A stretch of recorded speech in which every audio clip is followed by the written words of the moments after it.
안녕하세요. 오늘 묵상 오늘은 사도행전 18장 18절부터 28절 말씀 보도록 하겠습니다. 아, 네, 이제 바울이 2차 선교 여행을 종료하는 시점까지 왔습니다. 바울의 2차 선교 여행은 이제 고린도 지역이 제일 오래 있었죠. 1년 6개월 동안 말씀을 전하다가 원래 바울은 이제 어디를 가고 싶어 했냐면 아시아 쪽, 즉 에베소 쪽으로 가고 싶어 했거든요. 근데 기억나실지 모르겠는데 여러분 뭐 마게도냐에 있는 사람들이 와서 우리를 도우라 그래가지고 막 이제 서쪽으로 오히려 유럽 쪽으로 한 거 기억나시죠? 아마 기억나실 겁니다. 그래서 이제 거기서 이 유럽 쪽 그리스 지역에서 선교를 마치고 나서 다시 어디로 가느냐? 에베소 지역으로 또 가요. 그러니까 아시아 원래 가고 싶어 했던 곳으로 이제 돌아가면서 선교가 마쳐져요. 그러면서 3차 선교 여행이 또 시작이 되거든요. 그 내용 한번 보도록 할게요. 18절부터 보죠. 바울은 더 여러 날 머물다가 여기서 머물다라고 번역된 단어 있잖아요. 이 단어는 이제 버티다가 견디다가 이런 의미예요. 아마 바울은 이 고린도 교회에서 오래 머물고 오래 버티려고 작정을 했던 것 같아요. 그리고 그걸 스스로 서원을 했던 것 같습니다. 그리고 그 서원의 의식 중에 하나가 이제 머리 깎는 의식이 있었거든요. 그래서 이제 머리를 이제 안 깎는, 정확히는 머리 안 깎는 의식이 있었는데 그 내용이 좀 나와요. 머물다가 형제들과 작별하고 배 타고 수리아로 떠나갈세. 브리스길라와 아골라도 함께하더라. 브리스길라와 아골라 기억하시죠? 예. 이제 뭐 지난번에 봤죠. 뭐 저기 클라우디우스 황제의 그 추방 때문에 어쩔 수 없이 고린도로 왔죠. 그렇지만 평생의 동역자가 됩니다. 바울이 일찍이 서원이 있으므로 겐그라에서 머리를 깎았더라. 그러니까 이제 오랫동안 함께 할 수 있도록 해주셔서 감사합니다. 그러면서 머리를 안 깎다가 이제 머리를 깎은 거죠. 그리고 에베소에 와서 그들을 거기 머물게 하고 자기는 회당에 들어가서 유대인과 변론합니다. 그 사람들과 함께 이제 아주 긴 여행을 해요. 한 1050km 정도의 아주 긴 여행을 해가지고 다시 에베소로 옵니다. 이제 원래 가려던 아시아로 와가지고 이제 브리스길라와 아굴라가 그 에베소에서 계속 복음을 전하게 하는 거죠. 그들은 아마 그리스어를 굉장히 잘했을 겁니다. 그리고 본인도 회당에 들어가서 유대인들과 변론을 합니다. 그리고 여러 사람이 더 오래 있기를 청하되 허락하지 아니하고 작별하여 이르되 만일 하나님의 뜻이면 너에게 돌아오리라 하고 배를 타고 에베소를 떠납니다. 에베소에는 큰 반대가 없었던 것 같아요. 나중에 이제 우리가 알게 됩니다. 19장에 보면은 반대가 약간 있었다는 걸 알게 되지만 큰 반대는 없었던 것 같습니다. 그리고 나서 이제 에베소를 떠납니다. 그리고 가이사랴에 상륙해서 올라가 교회의 안부를 물음에 후에 여기 교회는 그리스어로 그 교회라고 돼 있어요. 정관사가 붙어 있습니다. 이건 예루살렘 교회를 의미해요. 그래서 예루살렘 교회에 도착해가지고 안부를 물은 후에 안디옥으로 내려갑니다. 그리고 안디옥이 이제 원래 집결지였죠. 그러니까 이제 선교행이 2차 선교행이 끝난 거예요. 그래서 원래 안디옥 교회 출신에서 이렇게 삥 돌아가지고 다시 돌아와서 얼마 있다가 떠날 갈라디아와 부르기아 땅을 차례로 다니며 모든 제자들을 굳건하게 하느니라. 이제 잠깐 이제 2차 선교여행 마치고 나서 잠깐 있다가 다시 떠나가지고 또 3차 선교여행을 시작을 하죠. 그래서 많은 제자들을 굳건하게 하고 그리고 그 와중에 어떤 일이 있었냐? 알렉산드리아에서 태어난 아볼로라 하는 유대인이 에베소에 이릅니다. 에베소도 거대한 도시였어요. 근데 이 사람은 언변이 좋고 성경에 능통한 사람이었습니다. 그가 일찍이 주의 도를 배워 열심으로 예수에 관한 것을 자세히 말하며 가르치나 요한의 세례만 알 따름이라. 그러니까 이 아볼로는 어떻게 하냐면 어서 예수님에 관한 이야기를 주워 들었어. 그리고 이 아볼로는 복음을 그러니까 성경 구약 성경을 아주 잘하는 사람입니다. 그래가지고 예수님이 구원자라는데 근데 정확히는 몰라요. 정확히 모르는데 어쨌든 구원자 예수가 왔다라고 사람들한테 막 가르치고 있는 거예요. 그러면서 그가 회당에서 담대히 말을 하기 시작하고는 브리스길라와 아굴라가 듣고 데려다가 하나님의 도를 더 정확하게 풀어 이르더라. 왜? 브리스길라와 아굴라는 바울과 함께 배웠잖아요. 바울을 통해서 복음을 들었잖아요. 그러다 보니까 어떻게 했어요? 복음을 훨씬 더 명료하고 정확하게 할 거 아니에요. 근데 브리스길라와 아굴라가 듣기에는 이 아니 죄송해요. 아볼로가 뭘 좀 알긴 아는데 정확하게는 몰라요. 그래가지고 이제 바울한테 배운 대로 정확하게 개인적으로 가르쳐 준 거죠. 특히 여기서 중요한 게 브리스길라와 아굴라라는 거예요. 브리스길라와 아굴라. 브리스길라가 아내예요. 여자가 먼저 나온 거죠. 실제로 브리스길라와 아굴라가 언급된 부분에서 6번이 언급되는데 그중에 4번이 브리스길라가 먼저 언급됩니다. 그러니까 이거는 아마 여성이 주도적으로 이제 가르치는 역할을 했던 것 같습니다. 그래서 이제 정확하게 말씀을 가르친 거죠. 사실 그때 당시 여성한테 이 남자 랍비가 배운다? 이거는 흔치 않은 일인데 아볼로가 굉장히 겸손한 거죠. 그래서 아볼로가 아가야로 건너가고자 해요. 그러니까 아볼로가 고린도로 다시 돌아갑니다. 그래서 형제들이 그를 격려해서 제자들에게 편지를 써 영접하라 했더니 그가 가면 은혜로 말미암아 믿는 자에게 많은 유익을 줘요. 여러분 고린도전서 읽어보신 분들은 고린도전서 제가 한번 했잖아요. 이 나는 아볼로파다, 나는 개바파다, 나는 바울파다 그래서 대파 싸웠던 거 있죠, 그렇죠? 그게 왜 그러냐면 아볼로가 가가지고 복음을 전했기 때문이거든요. 그럼 아볼로가 잘못한 거냐? 아니에요. 여기 보면 많은 유익을 줬잖아요. 근데도 이제 사람들이 그걸 잘못 이용해 먹은 거죠. 근데 어쨌든 간에 그런 걸로 봐서 요때 아볼로가 브리스길라와 아굴라한테 배워가지고 가서 유익을 많이 준 거죠. 예. 왜요? 어떻게 유익을 줬어요? 이는 성경으로서 그 예수는 그리스도라 증언하여 공중 앞에서 힘있게 유대인의 말을 이기미로라 이렇게 돼 있습니다. 그러니까 바울보다 아마 언변은 훨씬 좋은 사람이 아니었나 이렇게 우리가 추정을 합니다. 자, 전반적인 내용 봤고요. 우리 적용을 좀 해봅시다. 첫 번째로는 사람을 주시는 하나님의 은혜를 생각해 봅시다. 이게 하나님께서 인사이동을 하는 장면이에요. 첫 번째, 바울은 고린도를 떠났죠. 그래서 원래 가려고 했던 에베소와 예루살렘 그리고 1차 선교의 지역을 다시 복음을 듣게 됐죠. 그러나 고린도는 바울을 잃었고 브리스길라와 아굴라를 잃었죠. 그러니까 어떤 여러분들 교회 다니면서 내가 좋아하는 어떤 친구 있는데 그 친구 신촌으로 가버렸어. 혹은 뭐 어떤 친구 있는데 뭐 그 친구 뭐 구로 있는데 뭐 혹은 뭐 어떤 설교자가 있는데 어떤 설교자는 없는데 이런 거 보면서 여러분들은 많은 사람들을 잃게 되는 경우가 있어요. 그렇지만 그 가운데서 우리는 또 새로운 만남을 얻게 되죠. 그러니까 하나님께서 주시는 만남은요 대부분이 아니에요. 대부분이라고 말하면 되죠.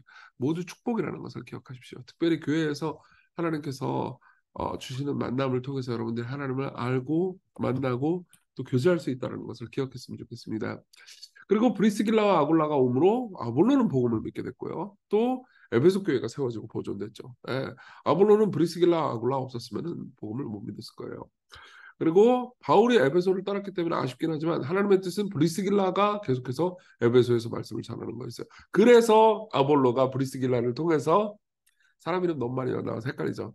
그러니까 여러분들이 헷갈리면 이게 이 사람 저기 가고 저 사람 저기 가고 고린도 교회는 다시 아볼로를 맡게 되고 그로 인해서 뭐 문제가 복잡해지고 우리는 항상 있는 사람 그대로 있었으면 하는 그런 게 있지만은 그 모든 사람들을 통해서 서로에게 없는 좋은 것들을 계속해서 유익을 누릴 수 있게 됐던 거예요. 그러니까 시건교회 보면은 새로운 교육자들이 막 오고 뭐 부서가 바뀌고 또 원래는 이정규가 다 했는데 뭐 또 이제는 교육자가 바뀌어가지고 이제 청년부는 너 누구고 장년부는 누구고 뭐 이런 식으로 해가지고 아쉽다 혹은 뭐 싫다 좋다 이렇게 생각할 수 있잖아요. 여러분 저도 마찬가지고 뭐 모든 다른 교육자들도 마찬가지고 완전한 사람이 어디 있겠어요. 하나님께서는 각 사람들을 다 사용해가지고 서로가 서로에게 배울도록 그렇게 하시는 겁니다. 그러니까 하나님께서 우리가 성도들의 교제 가운데서 교회 안에서는 서로 섬기고 사랑하고 알아가면서 배우게 하시는 거예요. 그때 하나님의 은혜는 우리 가운데 어떤 역할을 하느냐? 겸손을 줍니다. 암모니우스라는 암모니아 아니에요? 암모니우스라는 5세기 교부가 있어요. 이분이 이제 이 본문을 주석하면서 했던 재미있는 얘기가 있습니다. 여자들이 프리스길라요. 프리스길라 영어로는 프리스라죠. 여자들이 믿음을 전했다는 사실을 믿어야 한다고 강조하고 싶습니다. 아볼로가 얼마나 절실히 구원을 소망했는지 보십시오. 그는 많이 배운 사람이었고 성경에 숨겨진 뜻도 잘 아는 사람이었는데도 믿음의 내용 전부를 알기 위해서 여자에게서 프리실라로부터 배우는 것을 마다하지 않았습니다. 그는 당신은 말씀이신 하나님께서 가르친 걸 더 완전히 알아야 합니다라는 브리스길라의 말을 힐책으로 덜어넘길 만큼 자만심에 찬 사람이 아니었어요. 예. 무슨 말이죠? 겸손한 사람이었다는 거죠. 실제로 겸손한 사람이었습니다. 아볼로는 바울과 경쟁하려고 들지도 않았습니다. 실제로 나중에 바울은요 고린도 교회 내에 분쟁이 있어도 나는 심었고 아볼로는 물을 주었을 때 오직 하나님께서 자라나게 하셨다니 이렇게 말을 합니다. 그러니까 저도 제가 막그 복음을 정말로 믿고 복음적 겸손이 있잖아요. 그러면은 뭐 제가 설교할 때는 막 성도들이 막 맨날 잠만 자고 그러다가 막 박현진 목사님이 아니면 뭐 또고 뭐 다른 서구목 전사님 오광일 전사님 배용민 강사님 이런 분들이 막 설교할 때 막 사람들이 은혜 받고 막 울고 뭐 그러면은 저 녀석 뭐지 나보다 인기 많다니 잘라버려야지 이런 식으로 생각하면 제가 되게 악한 거잖아요. 그렇죠? 겸손하지 않은 거죠. 오히려 서로를 통해서 배우고 내가 가지지 못한 것을 저분이 가지고 있구나. 하나님께서 저렇게 은혜를 주셨구나.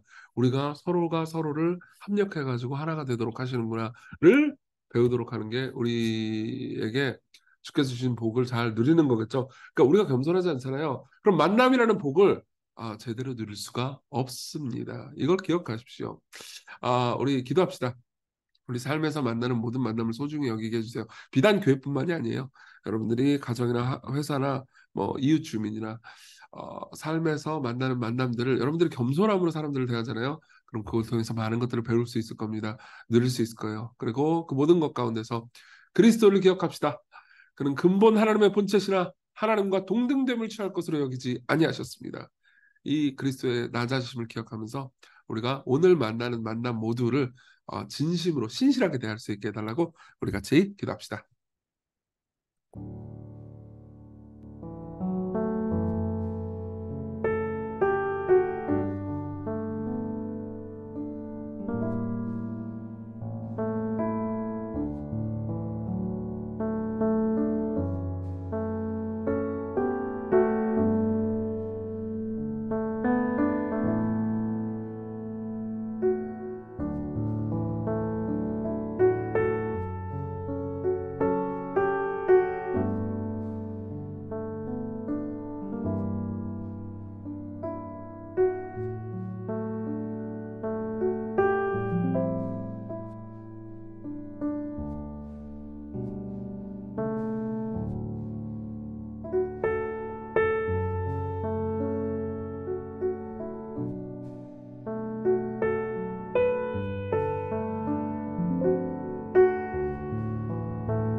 기도하겠습니다. 은혜로우신 주님, 우리가 겸손하다면 서로를 통해서 배우고 누릴 수 있을 텐데 우리는 너무나 자기중심적입니다. 우리를 용서해 주세요. 우리가 겸손하게 자기를 낮출 수 있게 해주세요. 예수님 이름으로 기도했습니다. 아멘. 예, 오늘 그리스도께서 여러분들을 섬기신 것을 생각하면서 자신을 낮추고 많은 유익을 누리는 하루가 됐으면 좋겠습니다. 행복한 하루 되세요.